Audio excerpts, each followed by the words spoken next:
Magandang araw, ngayon nga po ibigay po natin ang team standing as of November 25, 2023 sa PVL All Filipino Conference 2023. Kaya bago po ang lahat, huwag niyong kalimutan mag-like, comment, and subscribe, and pa-hit the notification bell para lagi po kayong updated sa aking mga bawang video about sa volleyball dito sa Pilipinas.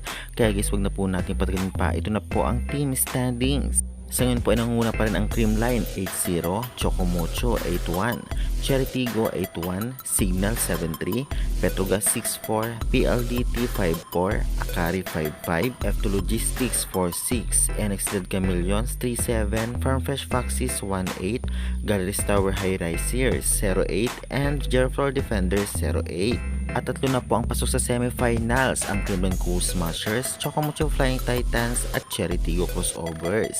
At ligwak na po sa semifinals at bawi na lang next season sa PVL ang Akari Chargers, F2 Logistics, NX LED, Farmfresh, Galleries at Gerflor Defenders. Samantalang ngayon nga ang Signal, Petrogas at PLDT ay may chance pa kung sakali. Malay natin mabago pa ang standing, kaya abang-abang na lang po sa mga second game nila.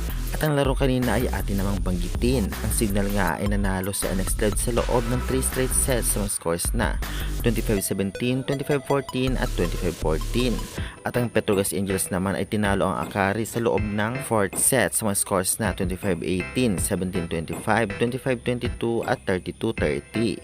At ang Cheritigo naman kaya nakapasok sa semifinals ay tinalo nga ang F2 Logistics sa loob ng 5th setter match sa mga scores na 27-25, 11-25, 17-25, 25-22 at 15-10. Kaya guys, nabigay na po natin ang team standing simula ngayong November 25, valid to hanggang November 27 dahil ang laro nila ay sa November 28.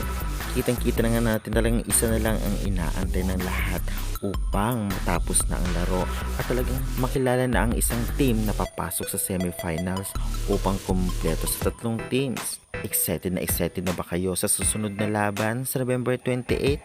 I-comment na yan at huwag kalimutan mag-like and subscribe for more updates. Thank you!